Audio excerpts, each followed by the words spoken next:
Vou pedir licença também para mim falar em pé ali, licença mesa. Já ganhando tempo, né? Eu quero, de antemão, agradecer a oportunidade de estar aqui, né? Em nome da Auditoria Cidadã da Dívida. Mas, claro que com uma tarefa muito difícil, né? Eu acho que todos aqui conhecem Maria Lúcia Fattorelli.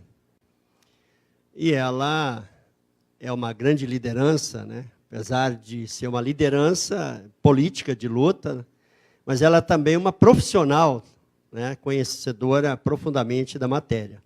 Eu me considero apenas um líder sindical e que tenho tentado colaborar com a Auditoria da Dívida, mas tenho feito palestra sempre na nossa base, né? Eu também sou secretário-geral da CSPB e secretário do Plano de Servidor Público da Nova Central e tenho atuado mais na nossa base, não numa plateia, eu digo, seleta de conhecimento, como nós temos aqui muitas pessoas. Então, já, de antemão, já digo, se eu não conseguir atingir os objetivos de vocês, me desculpem, mas não me vejo à altura de superar a fala da Maria Lúcia. Agradecer, e na pessoa aqui do Cláudio, da Poliana, cumprimentar todos, né? Charles, cumprimentando todos e todas aqui presentes. Dizer o seguinte, o tema ele é super importante, né, no momento. E, infelizmente, no momento que eu acho que a maioria já recebeu a informação que o Supremo já votou, né? Quer dizer, por 7-4, deliberaram a terceirização sem o mínimo de critério, né? É muito complicado, é muito triste. A análise que fez o professor, né, da história, de onde vem, o que colocou o Max aqui, e a gente acaba de ter, né, dentro dessa discussão aqui, no momento que nós estamos fazendo a discussão, mais uma pancada, onde o Supremo Tribunal Federal toma uma decisão assim que não dá nem para acreditar. Mas vamos lá. Continuando, né, essa questão do desmonte do Estado, através da emenda constitucional 95, ou seja, ela é o carro-chefe, como já foi colocado aqui. Eu vou procurar, então, entrar um pouco aqui no que ela é. Já foi falado, eu vou passar bastante rápido aqui, né? Já foi falado que ela estabelece o novo regime fiscal, mas ela estabeleceu o teto somente para as despesas primárias. Então, nós vamos entrar um pouquinho mais aprofundar um pouco mais na questão da emenda 95, inclusive os princípios constitucionais que ela atinge, ou seja, que ela dá-se, eu até acho, para fazer uma ação, aí eu tenho questionado isso, professor, de inconstitucionalidade da emenda 95, viu? Porque ela fere vários outros princípios constitucionais que foram mantidos. Então, ela apenas cria um teto para os gastos primários, que já foi colocado aqui, nós sabemos, o professor falou bem, mas ela libera, né, recursos para o serviço da dívida pública. Vamos continuar aqui, eu vou falar. Quais são, né? Ali a gente coloca ali um Senado surdo à denúncia contra a PEC 95. Foi feito um grande trabalho de orientação ao parlamento do que ela realmente era perversa, né, para o nosso país, para a sociedade como um todo. Inviabilização do cumprimento dos objetivos fundamentais, né, previsto da Constituição no artigo 3º, ela fere. A mesma coisa do artigo 6º da Constituição, que são os direitos sociais. Eu acho que todos conhecem a nota da CNBB, quando ela fez uma nota da PEC 241 e PEC 55, né? 241 na Câmara, 55 no Senado, que resultou com a emenda 95. A CNBB fez um trabalho extraordinário, entregou para todos os senadores, ainda fez debate e participou de audiência pública. A inviabilização do disposto no artigo 208 da Constituição, com respeito ao dever do Estado, né, com a educação. A inviabilização do cumprimento disposto no artigo 212 da Constituição, aqui é onde define aqueles limites mínimos, né, de investimento em saúde e educação. A mesma coisa aqui, o artigo 196 da Constituição, aqui é inciso 3º. Enfim, tudo isso está na nossa Constituição, mas a PEC, que também é constitucional, passou por cima, e nós temos essas outras garantias que a nossa Constituição cidadã foi para o espaço. Quando nós estamos falando disso, a gente pega aqui uma projeção que a ONU fez em 2015, né, do crescimento populacional do Brasil. Ou seja, a previsão aqui que a ONU fez é de que de 2015 a 2030 nós teríamos um aumento de 20,8 milhões a mais na nossa população, quando os gastos estão limitados, né? Limitados ao quê? Ao IPCA, que já foi bem explicado aqui através na palestra do Max. Vamos continuando, vou tentar ser rápido, que tem muito slide aqui. Eu falei aqui, né, que congela os gastos sociais, atualização dos gastos nos próximos 20 anos, para aumentar recursos para a saúde e educação, outra área, ou seja, tem que tirar, se precisar, aumentar um recurso na saúde ou na educação, vai tirar de outra área, como o governo já vem fazendo isso, né? Então ela fere mortalmente os direitos fundamentais garantidos. Amarra o nosso país, né? E privilegia o sistema financeiro. Por quê? Como eu falei no começo, as despesas primárias ficam disputando recursos sobre o teto rebaixado. Ficaram fora do teto despesas financeiras com a dívida pública, que já consome quase a metade do orçamento federal todos os anos. A auditoria cidadã da dívida pública, já há muitos anos, se vocês entrarem no site, vocês vão encontrar, né, aquela pizza que mostra como que é a aplicação do orçamento todos os anos, como que é a execução orçamentária. As despesas com aumento de capital, empresas estatais não dependentes, criadas para operar o esquema financeiro fraudulento, da chamada securitização de créditos, que é na forma disfarçada de geração da dívida pública. Isso está tudo livre. Essas empresas estatais não dependentes são empresas que são criadas, né? São Paulo, município de São Paulo, Estado de São Paulo, Paraná, Minas, município de São Paulo, Rio de Janeiro, tantos outros, já tem essas empresas que foram criadas, pode ser uma SPE, né, de propósito específico, ou outras que eles criam para poder manipular os recursos financeiros a serviço da dívida. Por isso que nós chamamos, né, o sistema ele é realmente fraudulento. Aqui a pizza, né, como foi a execução orçamentária de 2017. Claro que a previsão orçamentária para 2017 era de 3,415 trilhões, e vem um orçamento executado só de 2,483 trilhões. Fala, bom, tudo bem, o orçamento é isso só. Preveu 3, arrecadou 2. Isso não é verdade. Isso não é verdade. A Auditoria Cidadã da Dívida já questionou essa diferença aqui, e ainda não tem uma resposta clara. A primeira resposta que veio, que isso seria difícil, que é a diferença de arrecadação, mas não veio uma resposta clara. Por que tem aqui, nesse meio aqui, tem desvios de recursos? E muitos desvios de recursos. Porque nós não temos, ninguém de nós temos a informação, quem são realmente os grandes credores dos títulos públicos, a não ser os bancos, a sobra de caixa dos bancos que nós vamos falar, e quanto se paga. Eu, num debate, numa audiência pública no Senado, um senador questionou e a gente desafiou ele que ele apresentasse. Até hoje ele não conseguiu, porque isso é proibido. O sistema é tão forte que tem um caixa paralelo aí que desvia recurso, né? Prosseguindo, só aqui, lembrando essa de 2015, que nós vamos falar um pouco de 2015 aqui na frente.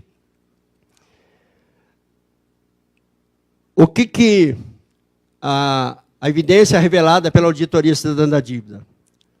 A utilização do endividamento como mecanismo de subtração de recursos e não para financiamento do Estado.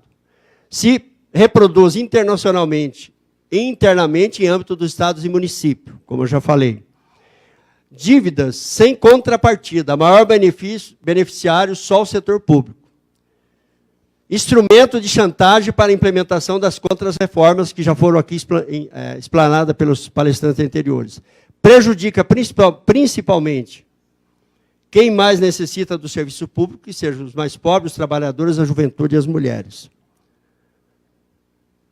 E aqui é o mecanismo de como que se trabalha, né? Bom, modelo econômico. Qual é o problema nosso no Brasil? A política econômica e a política monetária, elas trabalham integrada, né? Obedecem os organismos internacionais e nós estamos com um país vendido. Se nós analisarmos profundamente como que é administrado, e isso não agora, isso é de muitos anos, né? É o modelo econômico que é montado somente para privilegiar financeiros, ou seja, só quem financia. O sistema legal, ou seja, busca uma legalidade para fazer isso, que, na verdade, ainda não está bem legal, ou seja, no sentido de legal quando tem uma lei que garante. Nós vamos ver na frente que, mesmo que eles busquem o sistema legal, estão tentando ainda aprovar vários projetos que estão no Congresso Nacional para dar realmente uma legalidade de forma direta agora a esse modelo, né, econômico. Sistema político, subordinado, vejamos como é o Congresso Nacional, né? Quantas votações, depois que um Congresso aprova a emenda 95, vamos discutir o que mais? Aprova a reforma trabalhista, aí nós temos um judiciário, né? Veja as votações que o Supremo vem fazendo, não é o sistema político, o judiciário também está aqui dentro. Tudo isso amarrado com corrupção. O sistema financeiro não domina o Congresso Nacional?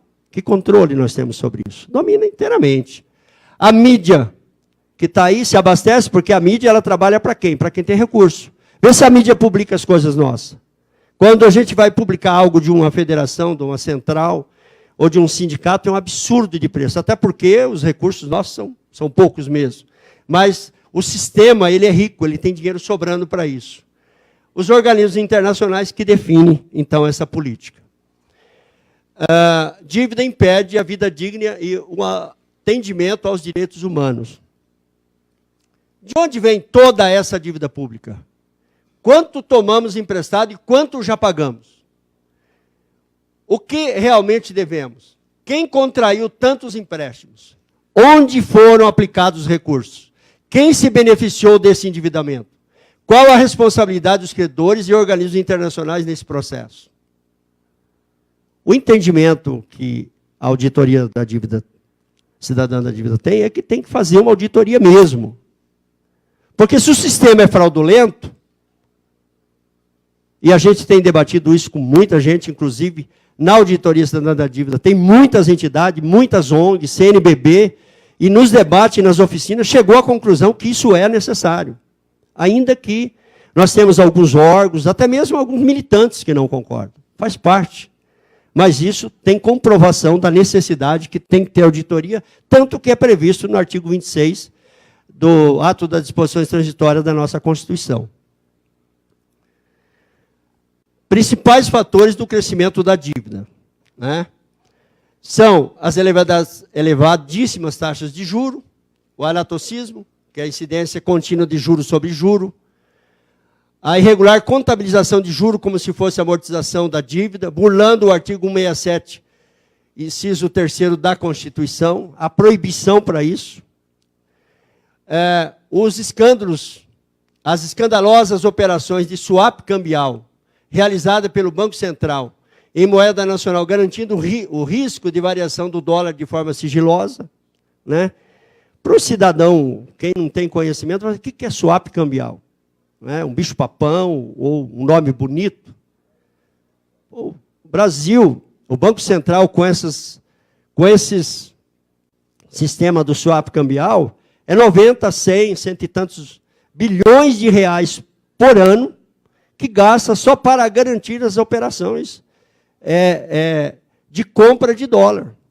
Então, para controlar o banco, ou um empresário, quer comprar lá 10, 50, 100 mil, né, ou 10 milhões de dólares. O Banco Central falou, não, agora não pode, mas eu te dou a garantia. Imagina o dólar, quanto que subiu, inclusive hoje, quanto que nós não estamos pagando hoje, só no dia de hoje, de swap cambial com as negociações.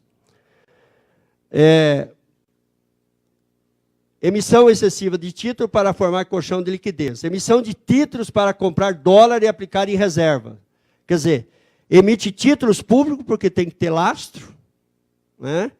E vai pagar 14, teve anos aqui anteriores que pagamos 19,25% de juros ao ano, para comprar dólar que tem remuneração de quanto? 1,5, 2, não sei nem exatamente, mas é uma coisa muito baixa, né? Enfim, vou caminhando aqui por causa do horário. A política monetária, na nossa análise, ela é uma política suicida.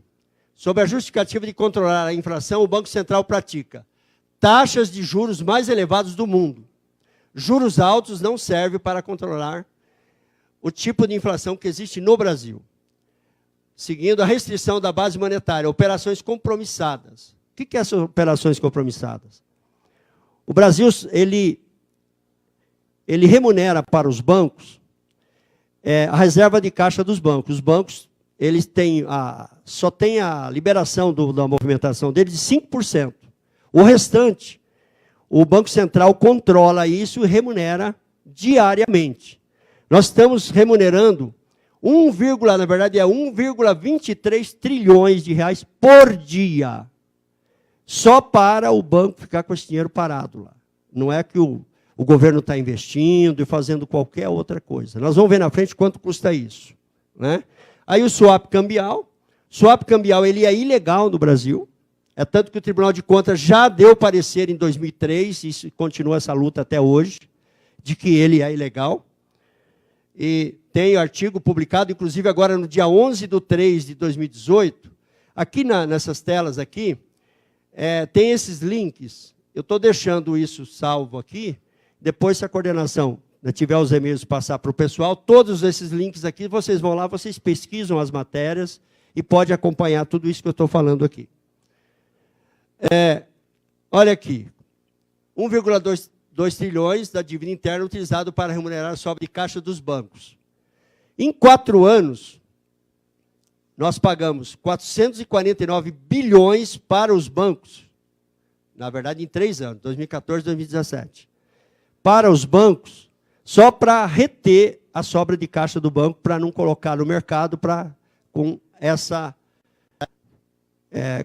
medida da política monetária de que isso, se liberar, vai gerar inflação. Claro que todo país controla o caixa dos bancos, mas nos países desenvolvidos é 40%, né? Só. E aqui no Brasil é 5%, o resto a gente remunera. Seguindo aqui, eu já falei um pouco disso daqui, vou passar por causa do tempo, ver o que é mais importante. Aqui só um resumo da dívida, da movimentação em 2015. Juros elevadíssimos de 14,25% sobre 4 trilhões. Swap cambial em 2015, gastamos 90 bilhões. Emissão excessiva de títulos da dívida, 480 bilhões. Remuneração da sobra de caixa dos bancos, naquele ano foi de 1 trilhão que foram remunerados. Tivemos uma dívida, um crescimento da dívida interna de 732 bilhões em 11 meses de 2015. E o investimento aqui foi só de 9,6 bilhões. Ou seja, o sistema está, realmente, esse modelo está afundando o país. Aqui é uma matéria que fala as mesmas coisas. Aqui, isso aqui é bastante técnico, talvez eu não consiga explicar muito bem aqui, porque eu peguei esse slide da Maria Lúcia. Mas esse daqui é aquele que fere o artigo 167, inciso 3 da Constituição, que é proibido, né, pela nossa Constituição, usar recursos que não seja, ou seja, emissão de títulos para pagamento de juros. O que eles fazem? Eles criam um estoque de título da dívida, que ele tem aqui, esse estoque aqui tem 10, 12, 15 tipos de títulos da dívida, cada um de um jeito, né? Eles fazem uma manipulação aqui, trazem para cá, para poder fazer o esquema e jogar juros aqui e vender títulos públicos para pagar juros. Portanto, nós estamos emprestando para pagar juros, não para pagar dívida. Está terminando. Aqui são as contrarreformas, né?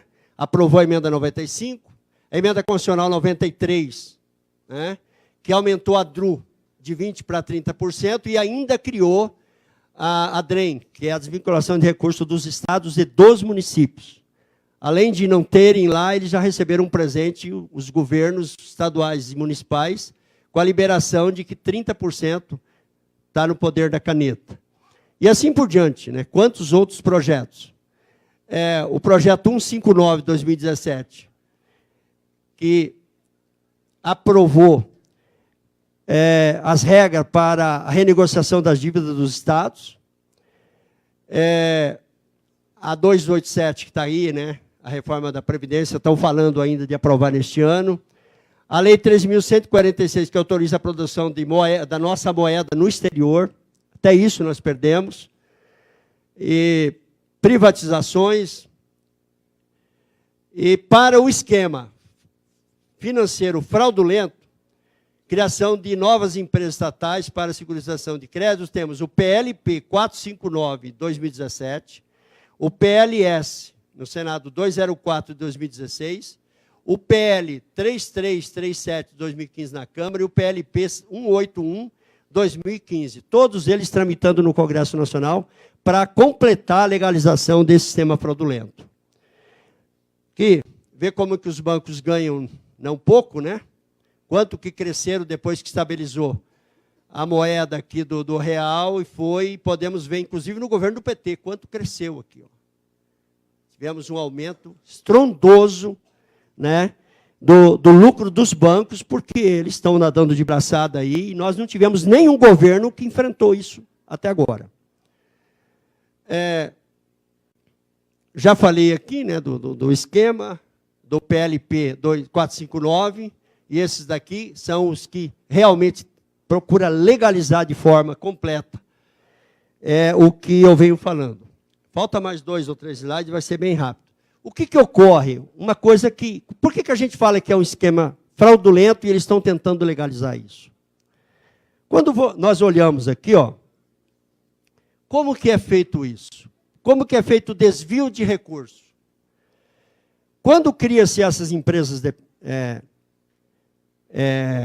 independentes, cria-se através de uma lei, seja do município ou do estado, como estão criando agora do federal. Ela tem a garantia de ter uma conta vinculada. Ou seja, o estado cria uma conta vinculada, que é onde vem o desvio do fluxo de arrecadação. Então, o contribuinte paga, vai para a rede bancária, entra na conta vinculada, primeiro sai o dinheiro do investidor privilegiado, que é o que está lá, que negociou lá na empresas independente, primeiro paga aqui, e isto aqui, gente, ó, não passa pelo orçamento, tá? Isso aqui não passa pelo orçamento. Aí é que está a fraude. Por isso que nós temos uma situação complicada, né? Eu acho que teria que fazer um debate muito mais aprofundado sobre essa questão de proposta orçamentária e execução orçamentária. E venda de títulos públicos que não entra no total lá na execução orçamentária. Aqui tem um desvio muito grande. Só para vocês entenderem, a estatal não dependente, né? Ela está aqui, e aqui toda essa ciranda aqui que vocês veem que acaba desviando o recurso para as empresas. Que também a gente já falou. Só para aqui mais um pouco, aqui é um levantamento sobre a questão da negociação do município de Belo Horizonte, né, como se deu todo esse processo, e ainda tem que remunerar 1% para o banco credor, o que coloca lá o investimento. Lá, em Belo Horizonte, o prejuízo em 3 anos foi de 70 milhões. Aqui mostra, olha aqui, ó, e são dados do próprio governo lá. o desvio dos recursos correspondente aos créditos cedidos arrecadados na rede bancária foi de 531 milhões. Quer dizer, o sequestro de cerca de 50% desses recursos a favor do banco PTG Pactual. Ele que foi o beneficiado, ele que entrou lá na negociação da empresa, né, que foi criada, de propósito específico, e ganhou esse dinheiro, e o Estado, e o município, no caso aí de Belo Horizonte, é que perdeu. O que precisamos de... Né? Aqui tem mais alguns links de várias matérias, vários artigos, que vai ficar para vocês aí, que também é matéria jornalística. Aqui a proposta, a previsão, né, de uma auditoria. Aqui um extrato de como é o lixão aqui de Brasília. Né? O Brasil, que é nona economia, pior em distribuição de renda, 79º no ranking de respeito aos direitos humanos, e nós estamos atrás, em índice de desenvolvimento humano, da ilha de Granada, que é com 110 mil habitantes, que só produz noz moscada. E aí, estratégia de ação. Por isso eu quero parabenizar aqui, Cláudio, o evento, porque a estratégia de ação, ela se inicia pelo conhecimento, pelo debate. Né? Então, conhecimento da realidade, mobilização social consciente e ações concretas. Tenho certeza que vocês estão debatendo tudo isso, vão tirar aqui planejamentos. Né? E no mais, muito obrigado.